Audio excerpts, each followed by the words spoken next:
An angelic face, a childlike soul, a poisonous heart.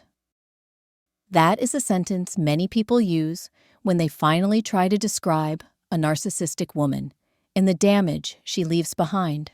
From the outside, she often looks gentle, innocent, even fragile. Her words can sound sweet. Her energy can feel safe at first. But behind that image is something very different.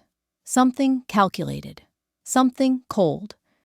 There is a moment many people recognize instantly, even if they have never put it into words. You finally gather the courage to speak up. You talk about something that hurt you.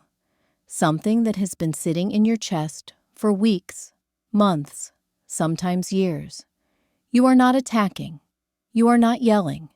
You are simply telling the truth as you experienced it. Then it happens. Her face stays calm, almost relaxed, and one short sentence comes out.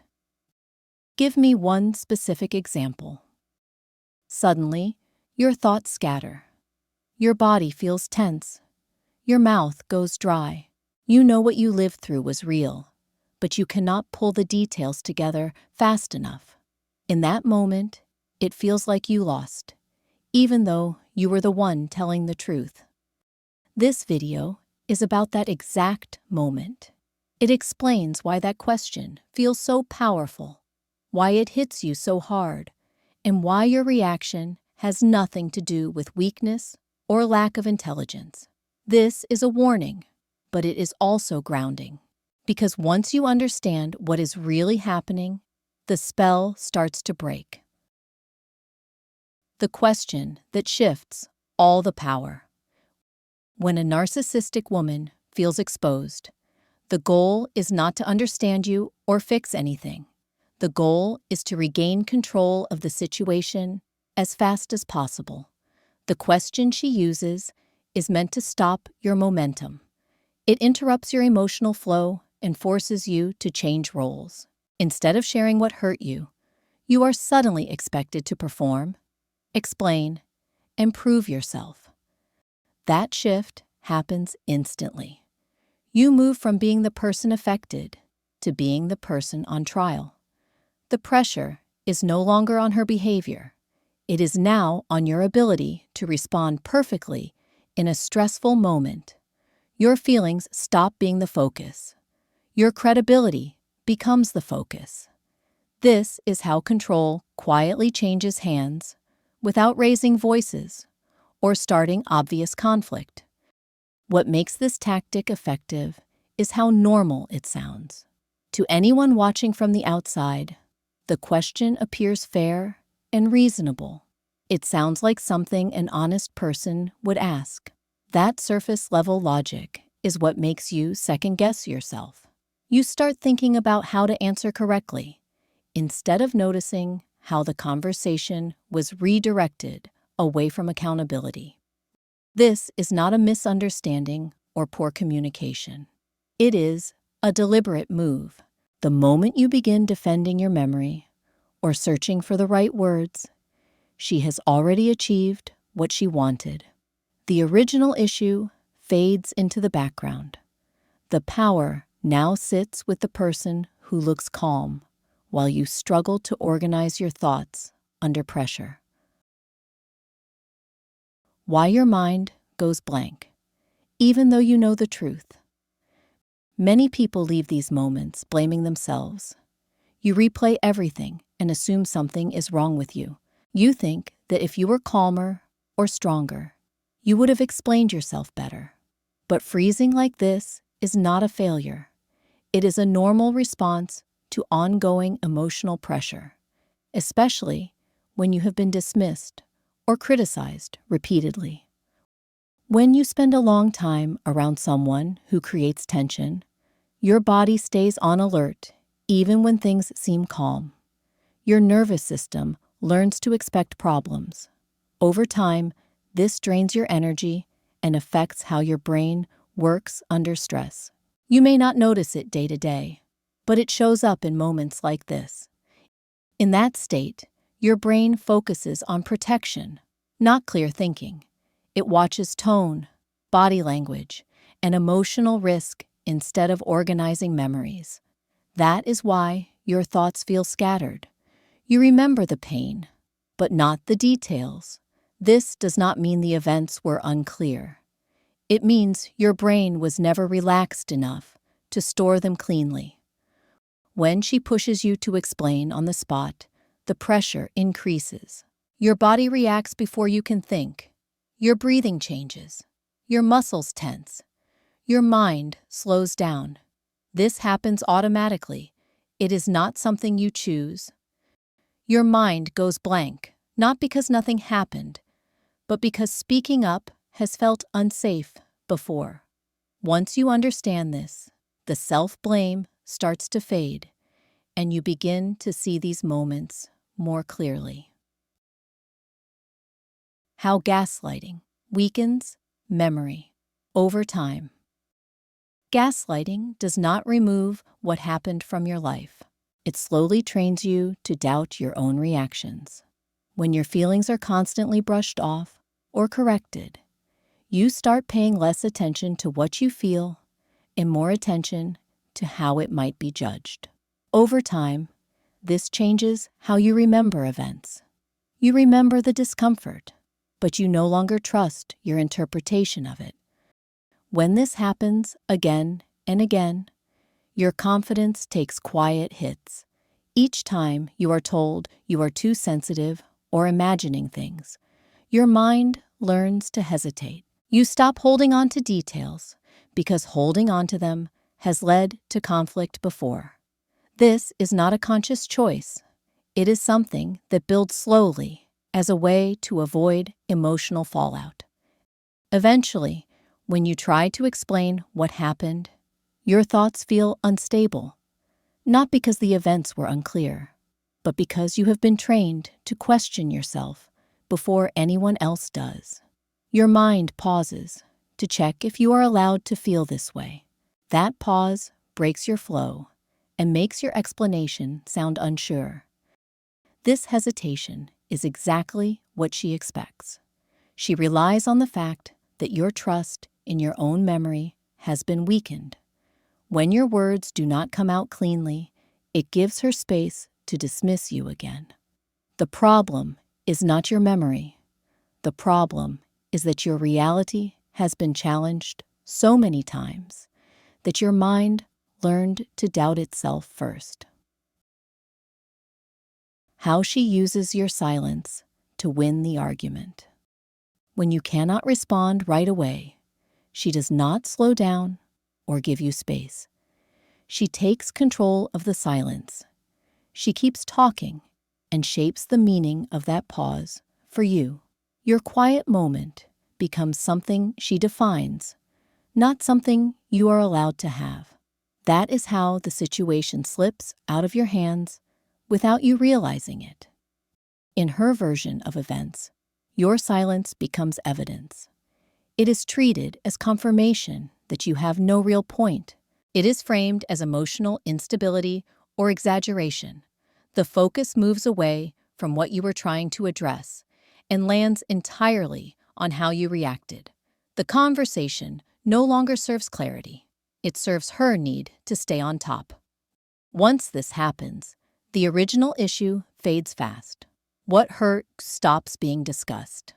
The behavior that started the conversation is forgotten. Instead, everything revolves around your response, your tone, and your ability to explain yourself perfectly.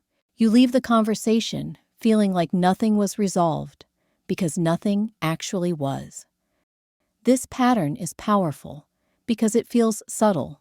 There is no yelling, no obvious attack. On the surface, it can even look calm, but underneath, something important has shifted.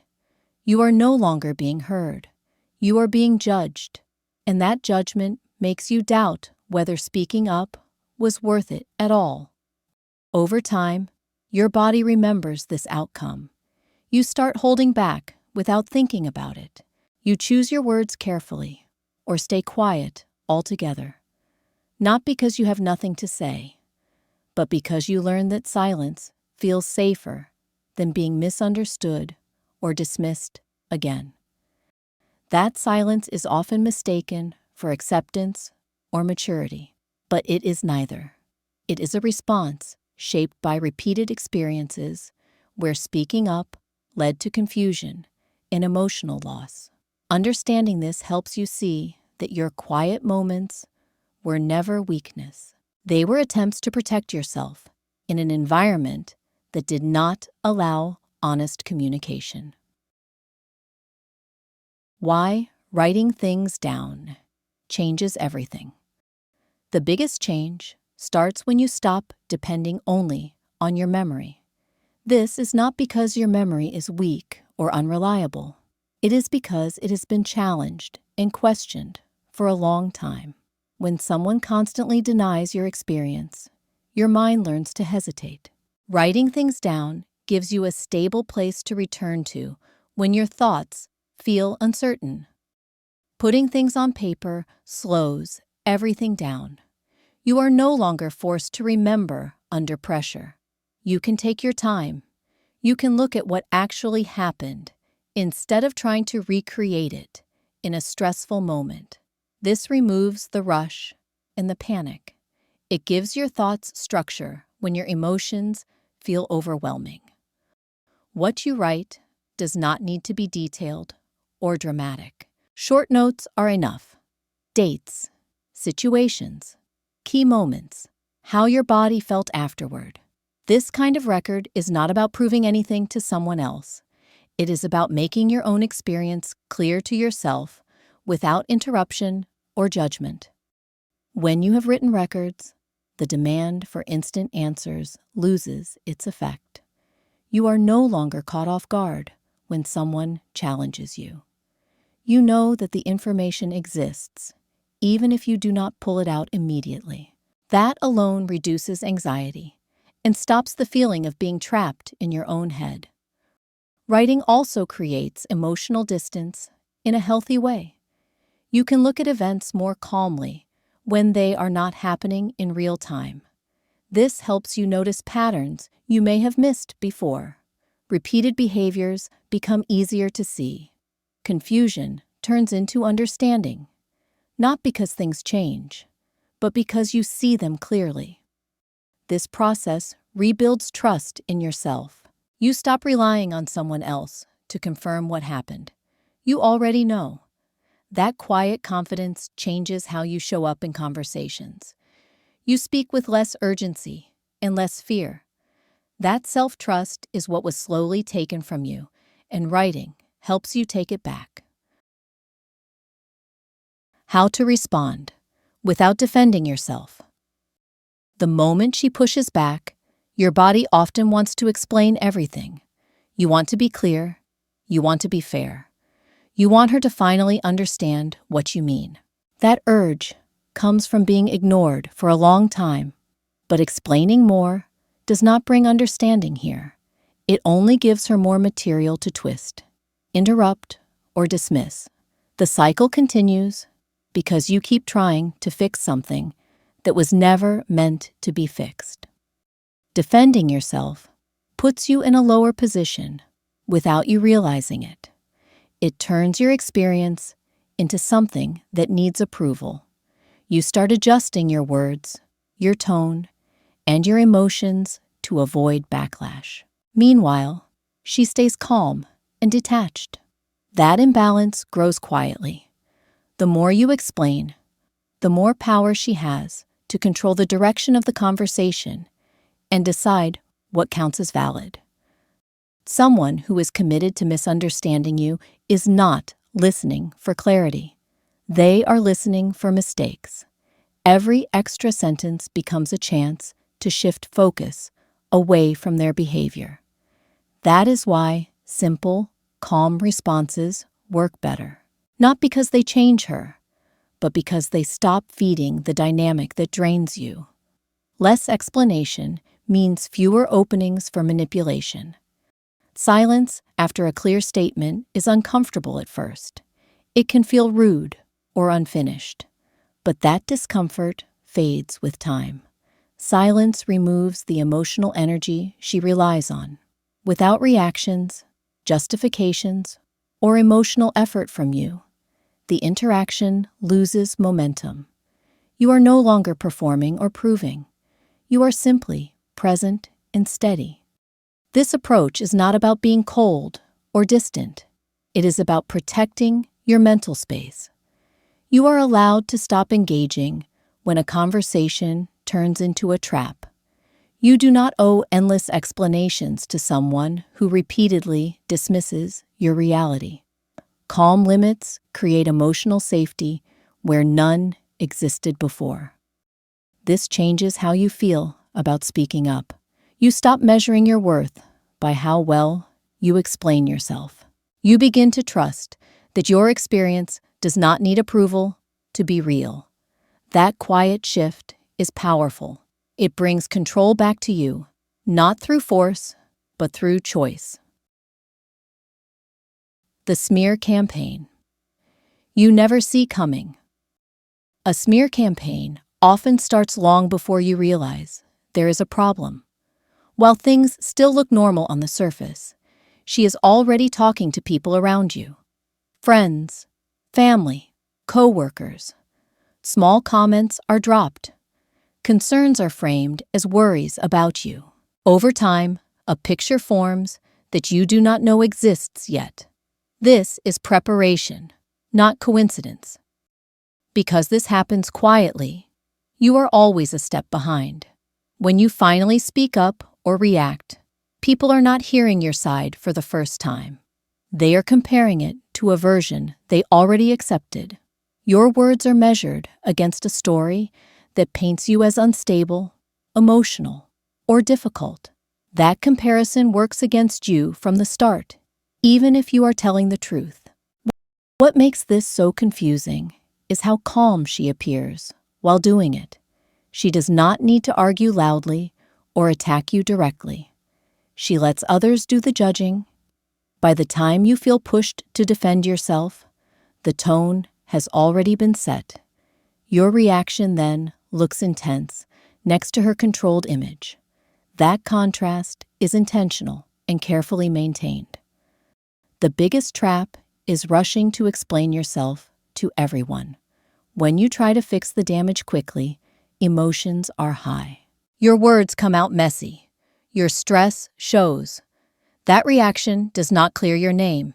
It feeds the image that was already planted. People remember how you reacted, not what you were reacting to. That is how the smear grows stronger. The way out is not loud correction or emotional proof.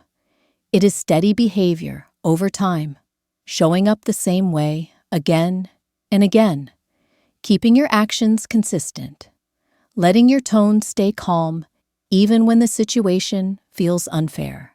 This takes patience, and it feels uncomfortable at first, but consistency creates clarity where panic creates confusion. People notice patterns more than explanations. They watch how someone acts across different situations. When your behavior stays grounded and predictable, and her story keeps shifting, the contrast becomes clear.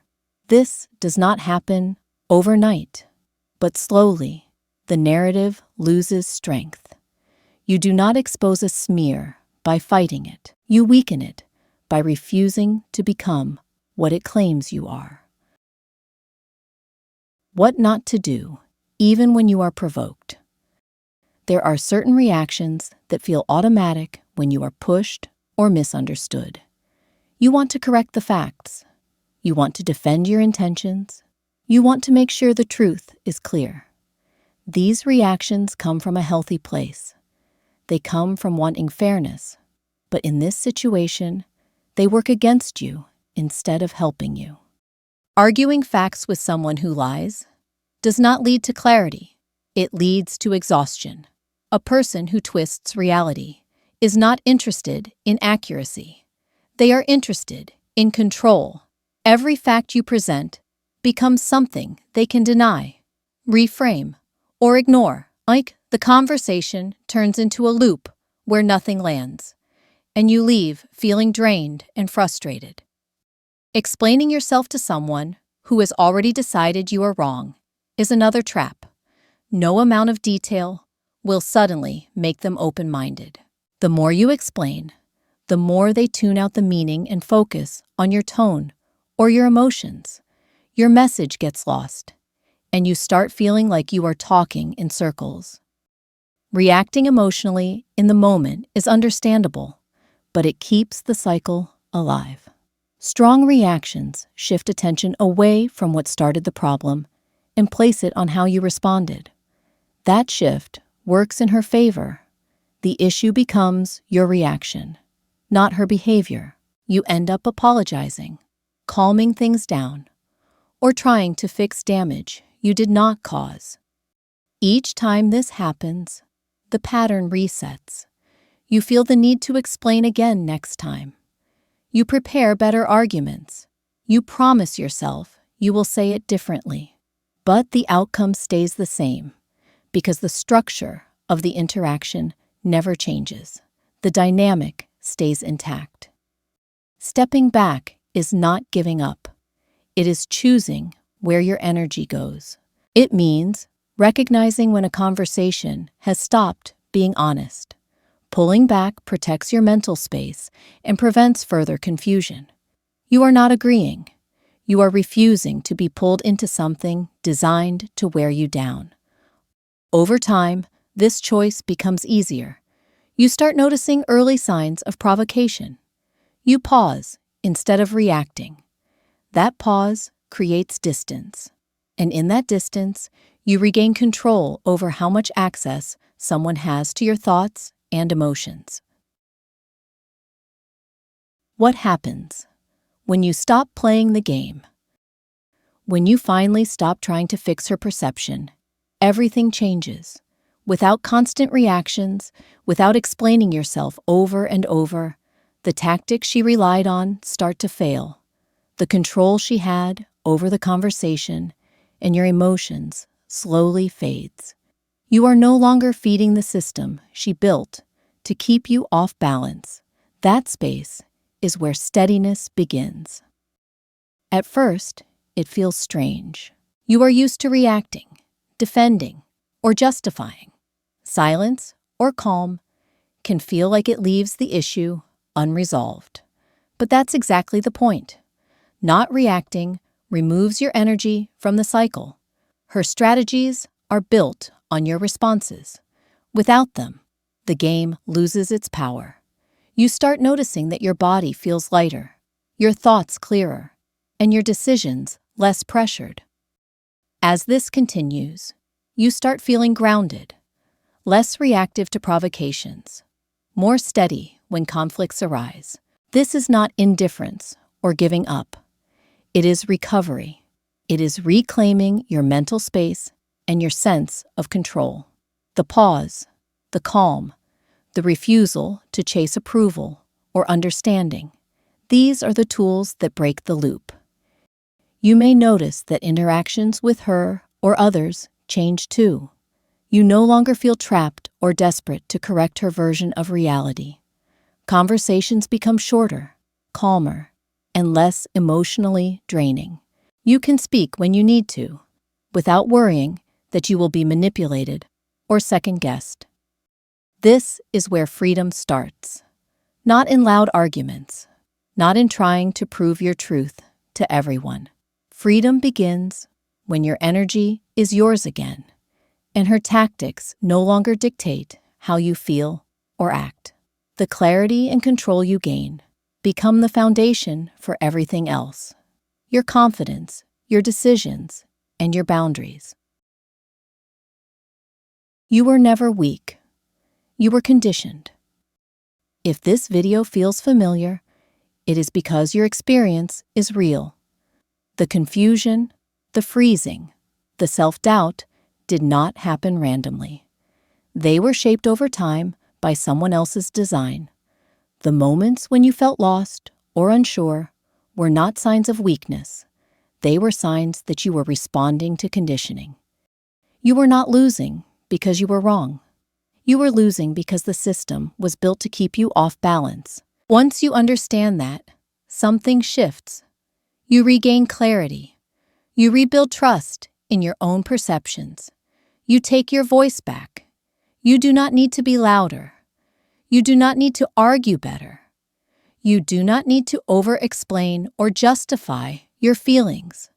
You need less engagement with what was never fair to begin with. That choice alone gives you more strength than any argument ever could. And as always, because YouTube's algorithm tends to favor videos with strong engagement, if you feel this video has brought you value, a simple like and a quick subscribe would mean so much. It not only helps this message reach more people who need it, but also ensures you will never miss the next video that could make a difference in your journey. Thanks all.